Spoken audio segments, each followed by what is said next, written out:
Hi అండి, welcome to my channel. ఈరోజు మనం మహాశివరాత్రి పర్వదినం గురించి, ఆ రోజు చేయవలసిన పూజల గురించి తెలుసుకుందాం. ఓం నమ శివాయ. శివుడు అంటే వినాశకుడు కాదు. శివుడు అంటే అజ్ఞానాన్ని నశింపజేసే శక్తి. సంవత్సరంలో 365 రాత్రులు ఉన్న శివుడికి అంకితమైన ఒక్క రాత్రి మహాశివరాత్రి. ఈరోజు చేసిన చిన్న పూజ కూడా 1000 యజ్ఞాలకు సమానం అని చెబుతారు. మహాశివరాత్రి అంటే శివరాత్రి, శివతత్వాన్ని అనుభవించే గొప్ప రాత్రిగా చెప్పుకోవచ్చు. ఈరోజే శివుడు లింగ రూపంలో అవతరించాడు. శివుడు పార్వతిని వివాహం చేసుకున్నాడు. శివుడు తాండవం చేసిన రాత్రి. అమృతం విషంగా మారినప్పుడు లోకాన్ని రక్షించాడు. మహాశివరాత్రి రోజు మనం చేయవలసిన విధి విధానాలు తెలుసుకుందాం. బ్రహ్మ ముహూర్తంలో లేవాలి. స్నానం చేసి శుభ్రమైన వస్త్రాలు ధరించాలి. శివ నామస్మరణ చేయాలి. ఉపవాసం అంటే మనకు శక్తి ఉన్నంత వరకు చేయాలి. జాగరణ, అభిషేకం, రుద్రాభిషేకం, పంచామృతాలతో శివునికి అభిషేకం చేయాలి. ఉపవాసం ఎలా చేయాలో చూద్దాం. నిర్జల ఉపవాసం అంటే నీరు కూడా తాగకుండా ఉపవాసాన్నే నిర్జల ఉపవాసం అని చెబుతాము. ఫలహారం అంటే పండ్లు, పాలు కూడా తీసుకుని ఆ రోజు ఉపవాసం చేయవచ్చు. పాలు మాత్రమే తీసుకుని కూడా ఉపవాసం చేయవచ్చు. ఒక్క పూట భోజనం చేసి కూడా ఉపవాసం చేయవచ్చు.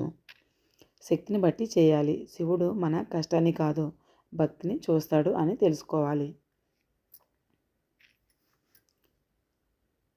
శివలింగ పూజ ఎలా చేయాలో చూద్దాం. శివలింగం కానీ ఫోటో ఉంటే మనం ఇంట్లోనే పూజ చేసుకోవచ్చు. దానికి కావాల్సిన పదార్థాలు అంతేకాకుండా పంచామృతాలతో అభిషేకం చేస్తే చాలా మంచిది. నీరు, పాలు, పెరుగు, తేనె, నెయ్యి, బిల్వపత్రాలు, పూలు, ధూపం, దీపం, విభూది, కుంకుమ, అక్షంతలు వీటితో అభిషేకం చేస్తే చాలా మంచిది. మనం నీటితో అభిషేకం చేయటం వల్ల మనకి ఏం ఉపయోగమో తెలుసుకుందాం. జలాభిషేకం అంటే నీటితో అభిషేకం చేయటం. మన పాపాల శుద్ధి జరుగుతుంది. మనిషికు ప్రశాంతంగా ఉంటుంది. పాలతో అభిషేకం చేయటం వల్ల పవిత్రత వస్తుంది. అంటే మనకు ఆరోగ్యం, కుటుంబ సౌఖ్యం లభిస్తుంది. పెరుగుతో అభిషేకం చేయటం వల్ల ఐక్యత, శత్రుబాధలు తగ్గిపోతాయి. నెయ్యితో అభిషేకం చేయటం వల్ల జ్ఞానం, దీర్ఘాయువు కలుగుతుంది.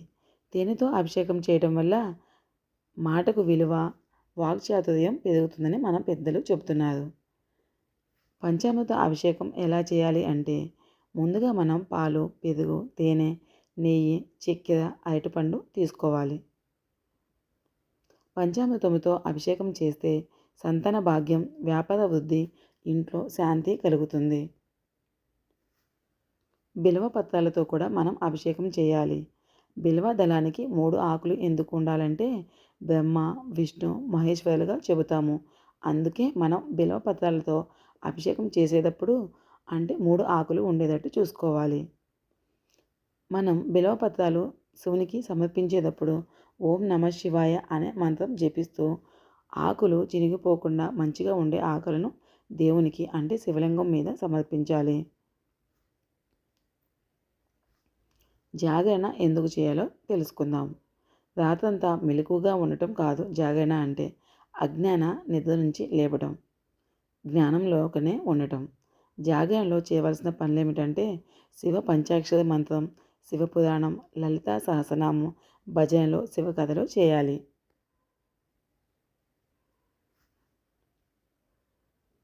నిశిత పూజ కూడా చేస్తాము. రాత్రి 4 భాగాలు, 4 యమాలుగా చెబుతాము. మొదటి యామం జలాభిషేకం, రెండవ యామం పాలాభిషేకం, మూడవ యామం పంచామృతం, 4వ యామం విభూతి అభిషేకం. ఇది చేస్తే జీవిత కర్మ బంధాలు తెగిపోతాయి అంటారు.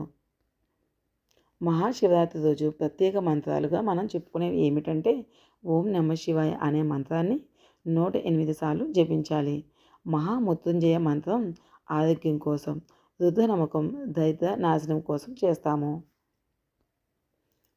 మహిళలు మహాశివరాత్రి రోజు చేయవలసిన పూజ అఖండ దీపం, బిల్వార్చన, పార్వతీదేవిని శివుడితో కలిపి పూజ చేయటం. ఇలా చేయటం వల్ల మన కుటుంబంలో కుటుంబ సౌఖ్యం, భర్త ఆయురారోగ్యం, మంచి సంబంధాలు మెరుగుపడతాయి. ఆ రోజు ఉదయాన్నే అభిషేక జలం తులసి చెట్టుకు పోయాలి. తులసి చెట్టు ముందు దీపారాధన చేస్తే కూడా చాలా వరకు మంచి జరుగుతుంది. అంతేకాకుండా మనకి శివునికి పంచామృతంతో అభిషేకం చేసినా కూడా ఆ రోజు మనం ఉపవాసం ఉండి జాగరణ చేస్తే చాలా బాగుంటుంది.